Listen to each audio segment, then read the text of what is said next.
Hello, my friends. So, the other day I wasn't feeling so well. Those days when your energy is drained, your body feels heavy, and even your spirit feels just kind of worn out. Well, that was me.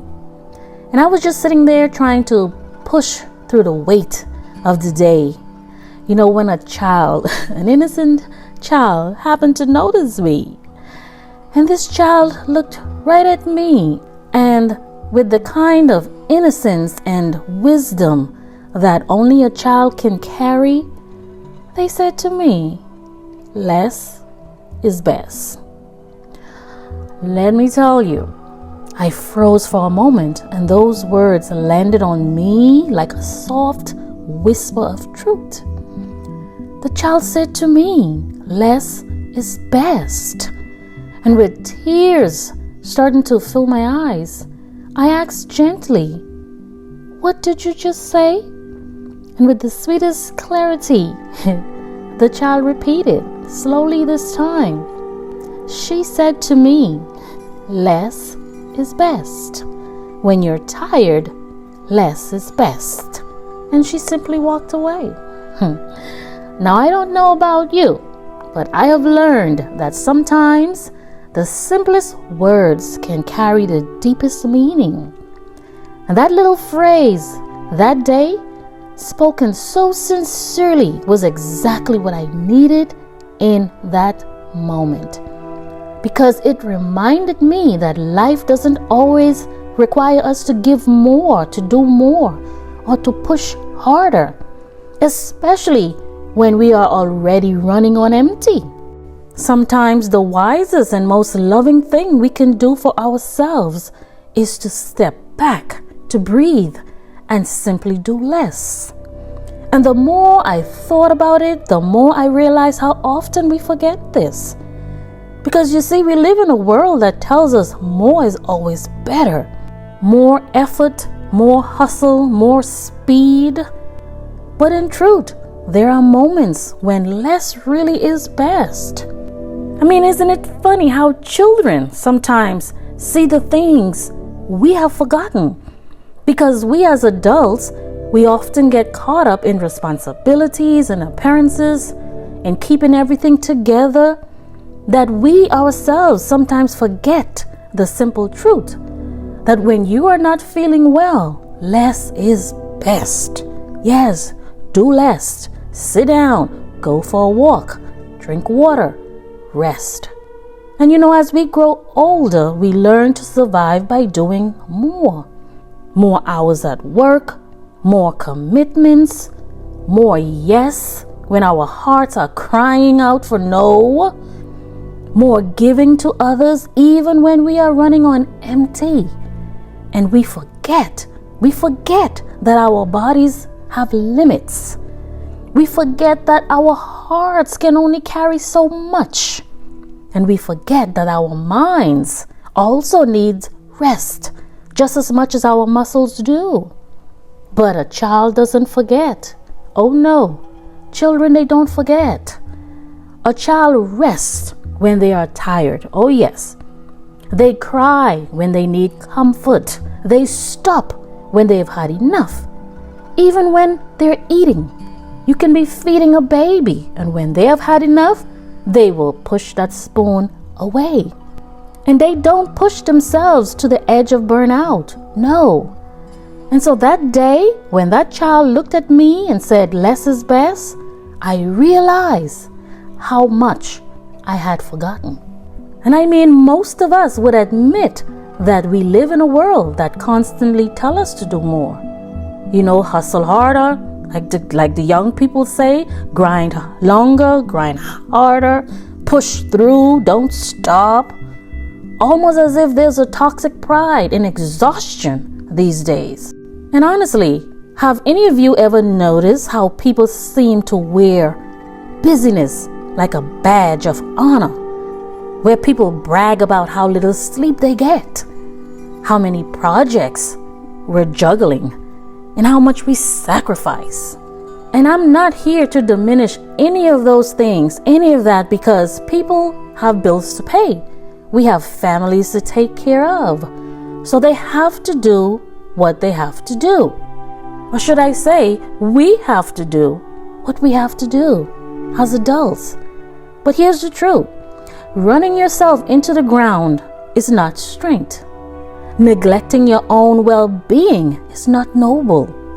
Constant motion does not mean meaningful progress. Sometimes strength looks like stopping. Sometimes progress looks like resting. And sometimes the bravest thing you can do is to choose less. Because at the end of the day, no matter how well intended you are, there is always a cost in neglecting yourself. I mean, think about this. How often have you kept going even when your body was begging for rest? How often have you ignored the headaches, the fatigue, the heaviness in your chest, just to get one more thing done? And yet, every time we ignore our limits, our bodies reminds us. Sometimes it's with sickness. Sometimes it's with burnout.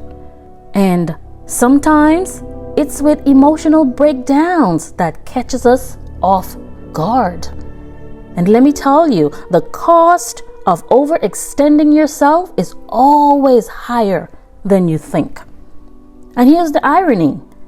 We often do it for others. We do more for others than we do for ourselves. The sacrifice most of the time we are making is not for ourselves, it's for other people. We give and we give and we give until we are empty. But what good are we to anyone if we collapse? What good is our love if it's pouring out of a vessel that's cracked and that's broken?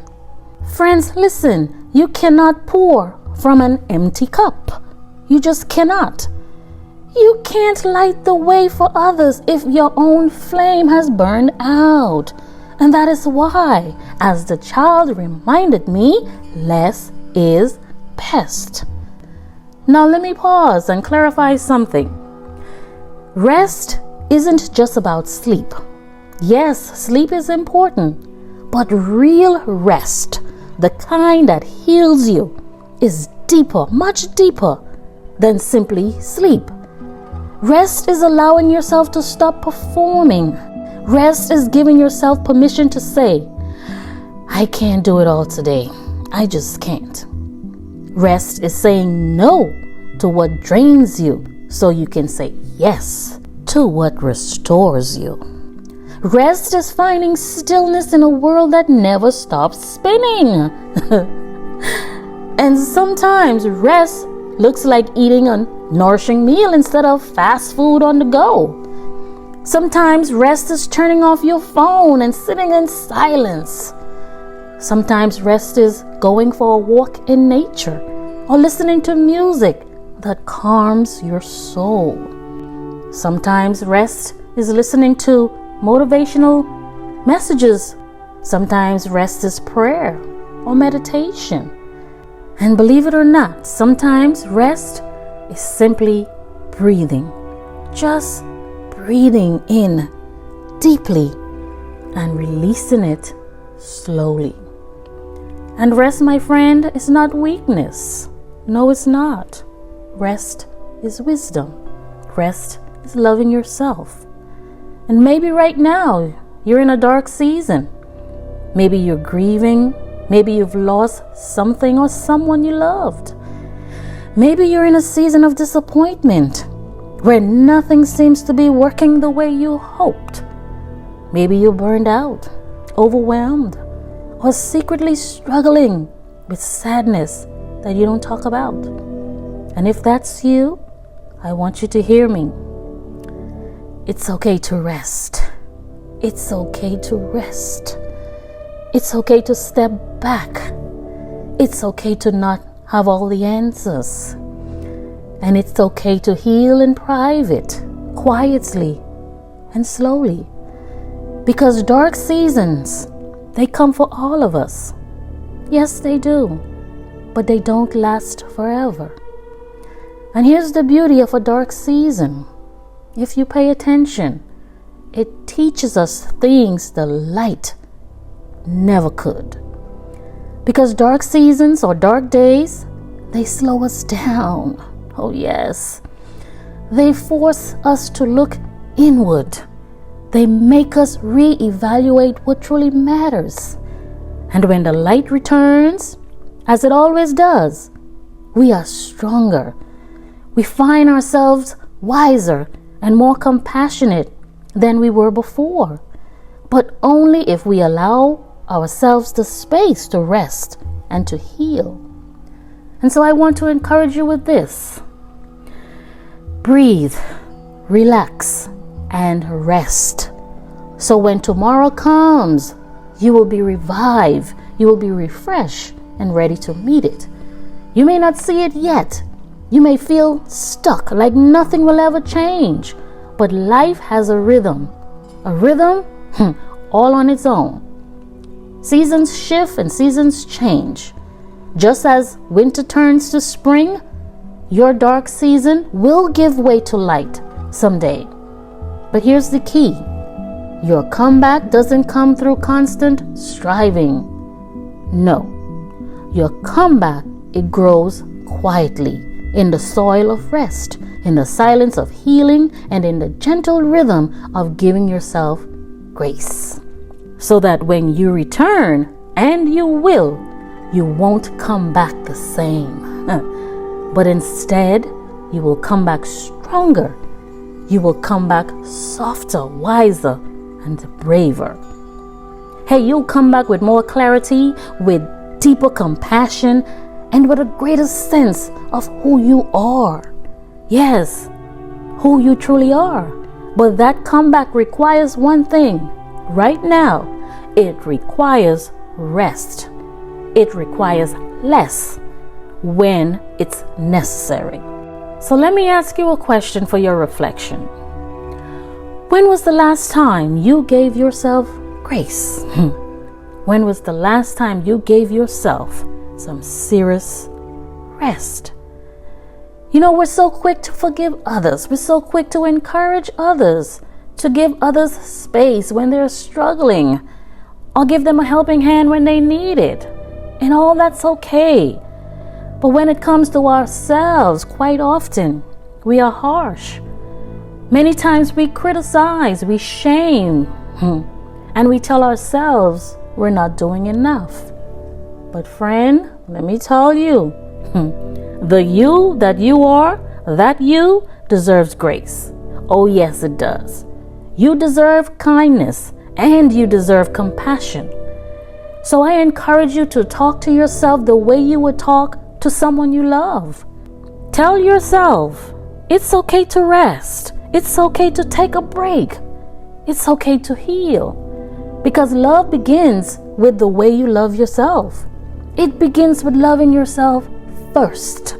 So, practically speaking, what does it mean to live with less? Now, I'm not talking about less money, less material things, even though they can be a part of it.